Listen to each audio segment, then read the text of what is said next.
kembang waru diwiru-wiru, opo to tegesi guru, yo digugulan ditiru. Mbok kira kembangi opo. Assalamualaikum warahmatullahi wabarakatuh. Jumpa lagi bersama saya Muhammad AR di Arah 9 Channel. Sebagaimana tembang yang saya alunkan tadi, yaitu lagu Turi-Turi Putih yang belakangan ini iramanya sudah mulai berubah, tentang guru. Opo sih tegesi guru, yo digugu lan ditiru. Diikuti tata keramanya, sopan santunnya, juga ditimba ilmunya. Itulah guru. Dan pada saat ini masih dalam suasana November, di mana 25 November oleh pemerintah pada tahun 1994 ditetapkan sebagai Hari Guru Nasional. Bersama ini saya ucapkan juga selamat Hari Guru Nasional. Mudah-mudahan semua guru, baik guru yang mengajar di madrasah, pesantren, ataupun di sekolah-sekolah umum, diberikan kesehatan dan keberkahan oleh Allah Subhanahu wa Ta'ala. Di suasana Hari Guru ini saya akan mengulas sekilas tentang kehebatan dari seorang maha guru yang melahirkan banyak murid-murid yang kemudian juga menjadi guru.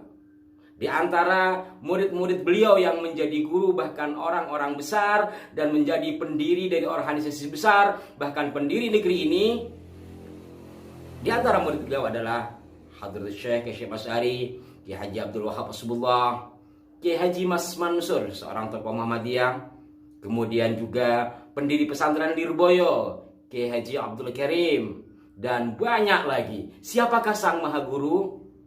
Beliau adalah Kiai Haji Muhammad Khalil bin Abdul Latif, atau yang lebih dikenal dengan julukan Syekhana Khalil Bangkalan, seorang ulama terkemuka di akhir abad 19 dan awal abad 20.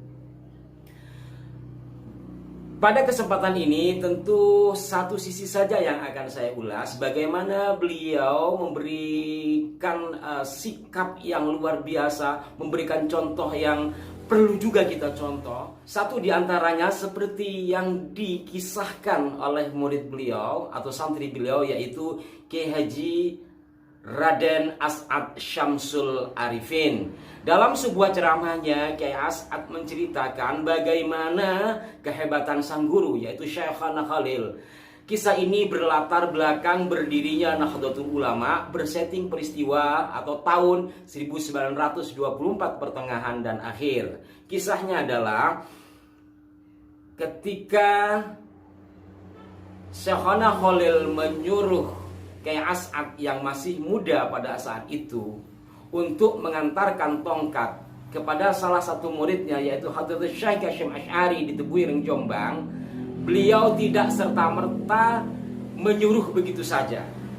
Pertama, beliau ditanya tahu atau tidak.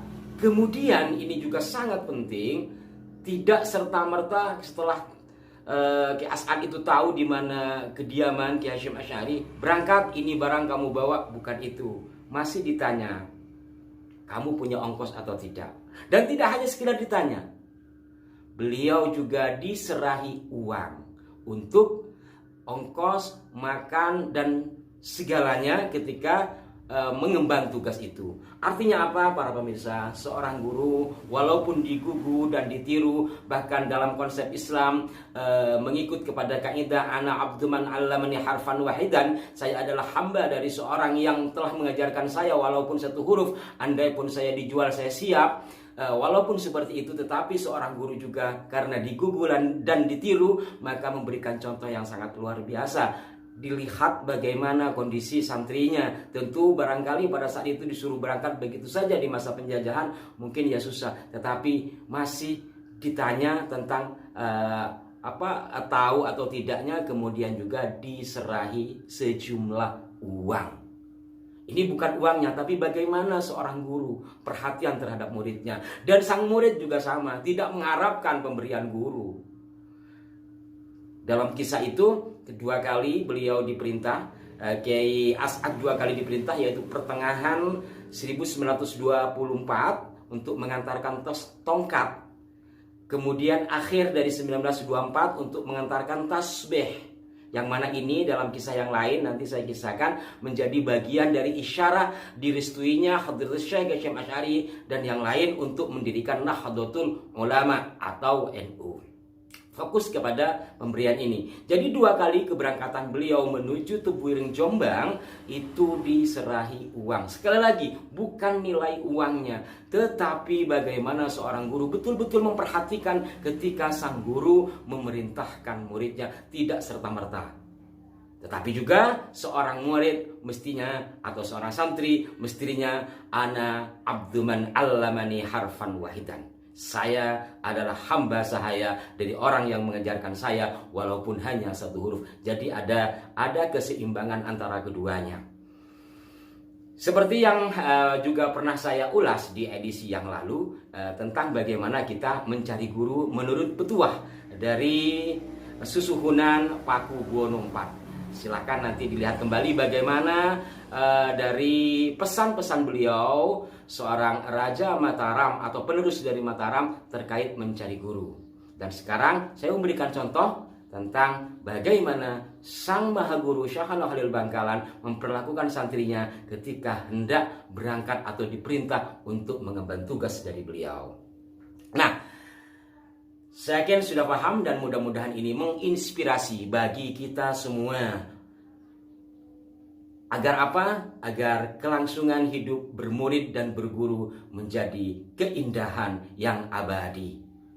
Apa to tegesi guru yo digugu lan ditiru. Para pemirsa sekalian, pada yang berikutnya, karena ketika bicara Syekhana Khalil Bangkalan ini tidak akan lepas dari kisah-kisah Adi Kodrati, kisah-kisah karamah, masih berkaitan dengan uang pemberian tersebut. Menurut Ki Haji Raden As'ad Syamsul Arifin dalam ceramahnya, saya punya rekaman ceramah beliau berbahasa Madura, beliau menyampaikan bahwa uang yang diberikan oleh Syekhana Khalil tersebut, masih mata uang Belanda, itu tidak dibelanjakan, tidak dipakai. Karena ketika saat beliau mengemban tugas dari Bangkalan menuju Tebuireng dengan menaiki kereta dan sebagiannya juga jalan kaki, beliau berpuasa sehingga uang itu utuh. Terkait dengan karomah uang itu, Ki As'ad juga menceritakan, kalau bahasa Indonesia kurang lebih begini, uang itu tidak berbunga. Uang itu sampai saat ini ada, tidak berbunga, tapi buahnya banyak. Banyak buahnya. Begitu kurang lebih dalam ceramah beliau. Nah, saya mencoba mencari informasi kepada sahabat saya yang merupakan alumni pondok pesantren beliau, Asem Bagus Tubondo, Jawa Timur. Satu di antaranya, bukan hanya satu, bahkan beberapa alumni pesantren Asem Bagus mengatakan kepada saya, di mana memang uang pemberian dari Syekhana Khalil itu tidak dibelanjakan dan tidak dikemana-manakan oleh almarhum Yai As'ad, disimpan. Dan di saat beliau membutuhkan uang untuk pembangunan pesantren, uang itu diajak bicara. Kurang lebih seperti itu yang diceritakan ke saya. Mohon maaf apabila mungkin ini keliru, terutama kepada keluarga besar beliau. Jadi ketika beliau membutuhkan sejumlah uang untuk pembangunan pesantren, jadi beliau bicara sama uang yang diberikan oleh Syekhana Khalil tadi. Hei uang, aku sedang bangun pondok ininya kurang, tolong kamu panggil teman-temanmu, uang panggil ke sini agar pembangunan ini cepat selesai. Tidak lama berselang, mungkin 1, 2 atau 1 minggu, 2 minggu, datanglah orang memberikan sumbangan. Dan ini diyakini sebagai salah satu keistimewaan atau karomah dari uang pemberian Syekhana Khalil Bangkalan terhadap sang murid, yaitu Ki Haji Raden As'ad Syamsul Arifin. Demikian para pemirsa, mudah-mudahan bermanfaat dan diambil intisarinya dalam apa yang saya sampaikan ini. Apabila ada yang salah tentu mohon dikoreksi, karena saya juga sebagai manusia biasa tentu tidak lepas dari kesalahan. Dan kita lanjut menembangkan turi-turi putih di tandoran yang keponakong, turi-turi putih ditandoran ing kebon agung cemleret ngisor nyemplung.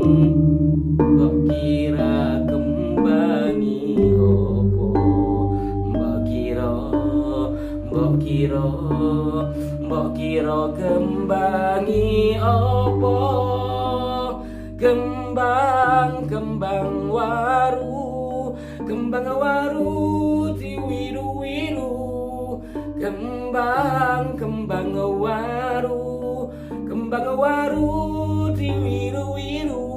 Apa to tegesi guru ya dikukulan ditiru. Mbok kira kembangi apa. Hadanallahu wa iyyakum wal afwa minkum. Wassalamualaikum warahmatullahi wabarakatuh. Sampai jumpa di lain kesempatan.